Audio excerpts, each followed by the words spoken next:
الذین ینقضون عہد اللہ من بعد میثاقہ، الذین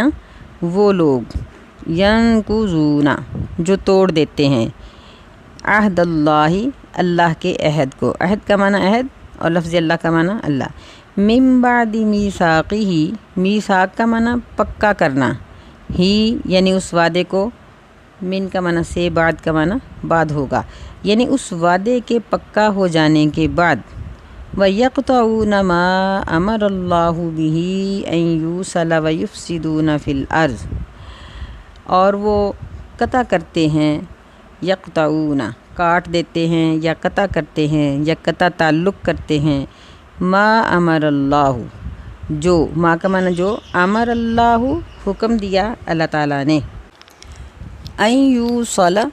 یہ کہ ملایا جائے، وصل یصل سے یہ بنتا ہے، یعنی ملایا جائے، مجہول کا صیغہ یہ،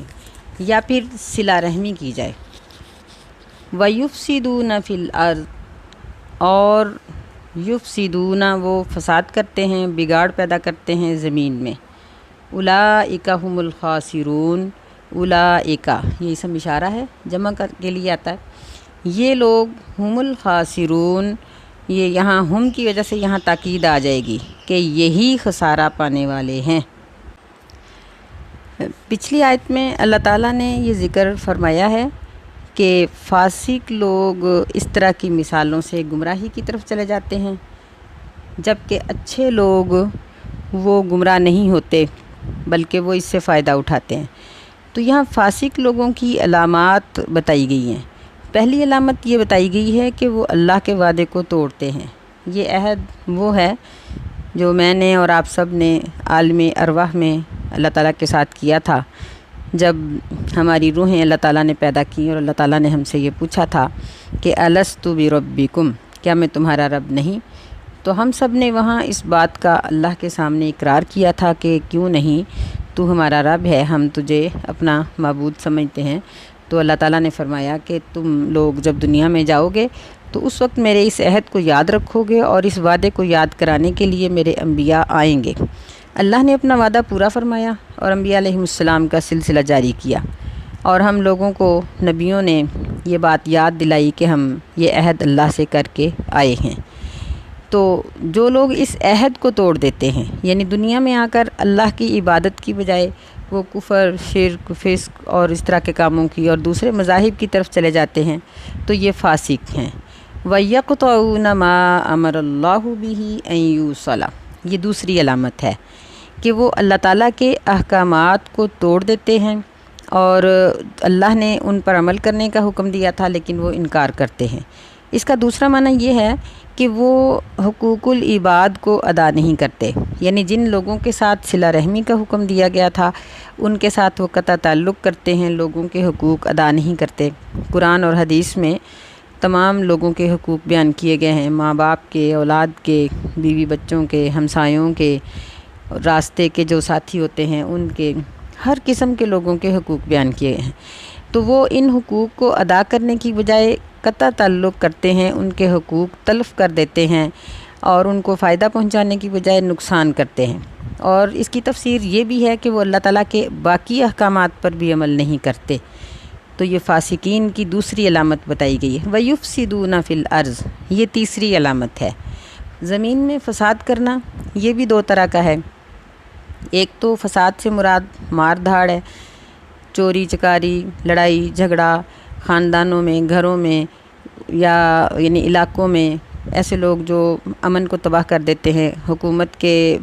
جو امن کے متعلق قوانین ہیں ان کی خلاف ورزی کرنے والے، چاہے وہ راستے کے ہوں قانون، کسی راہ اور سڑک پر چلنے کے قانون ہوں، قوانین ہوں، یا کوئی بھی قانون ہو، وہ اس کے خلاف کام کرتے ہیں۔ دوسرا اس کا مطلب یہ ہے کہ وہ شریعت کے خلاف کرتے ہیں، کیونکہ جو شخص شریعت کے خلاف کام کرتا ہے، اللہ تعالیٰ کے دین پر عمل نہیں کرتا بلکہ وہ اپنی مرضی سے کرتا ہے، تو چاہے وہ کتنا ہی دستور کا پابند کیوں نہ ہو، دنیاوی قوانین کا کتنا ہی پابند کیوں نہ ہو، اللہ کے نزدیک وہ فساد کرنے والا ہے کہ اس نے اللہ تعالیٰ کے قوانین کو توڑا ہے، اور وہ اللہ تعالیٰ کے احکامات پر عمل کرنے کی بجائے وہ اس کی نافرمانی کی طرف جا رہا ہے۔ تو یہ 3 بڑی بڑی علامات جو بتائی ہیں، اگر ان کی تفصیل بیان کی جائے تو پوری شریعت اس کے اندر آ جاتی ہے۔ شریعت کا کوئی بھی حکم ان تینوں چیزوں سے باہر نہیں رہتا۔ اولئک هم الخاسرون، یہی لوگ خاسرون خسارہ پانے والے ہیں۔ یہ خاسر کی جمع ہے، خسارہ پانے والا، اور یہ جمع کا لفظ ہے۔ تو اللہ تعالیٰ کی عادت مبارک ہے کہ جب اس طرح کا لفظ اللہ تعالیٰ نافرمانیوں کے تذکرے کے بعد ذکر کرتے ہیں تو اس کا مطلب کفر ہوتا ہے، یعنی یہ کام کرنے کی وجہ سے انسان کفر میں چلا جاتا ہے، کافر تک ہو جاتا ہے بعض اوقات۔ اور جب اللہ تعالیٰ اس طرح کے الفاظ کا استعمال اسلام کے اور اہل اسلام کے تذکرے کے بعد کرتے ہیں تو اس وقت اس کا معنی گناہ گار ہوتا ہے، یعنی اگر کلمہ گو یہ کام کریں گے تو وہ اللہ تعالیٰ کے نزدیک گناہ گار ہوں گے، بہت شدید قسم کے گناہ گار بھی ہو سکتے ہیں۔ اور اگر یہ کام وہ لوگ کریں جو کلمہ نہیں پڑھتے تو وہ اللہ تعالیٰ کے نزدیک کفر میں چلے جاتے ہیں۔ تو ان 2 آیتوں میں اللہ نے ہمیں یہ بتایا کہ مثالوں کے بیان کرنے کا ایک خاص مقصد ہوتا ہے۔ دوسری بات یہ بتائی کہ اللہ تعالیٰ پوری کائنات کا مالک ہے، ہر چیز اس کی ملکیت میں ہے، ایک ذرے سے لے کر ایک پہاڑ تک ہر چیز کا وہ مالک ہے، تو وہ ہر چیز کی قسم بھی کھا سکتا ہے، مثال بھی دے سکتا ہے، اس کو اس بات میں کوئی عار نہیں، کیونکہ وہ مالک حقیقی ہے۔ اور جو لوگ فاسق ہیں وہ ان مثالوں سے نقصان اٹھاتے ہیں، اور جو مومن ہیں وہ ان مثالوں سے نفع اٹھاتے ہیں۔ اللہ ہمیں نفع حاصل کرنے والے لوگوں میں شامل فرمائے، آمین یا رب العالمین۔ السلام علیکم ورحمۃ اللہ وبرکاتہ۔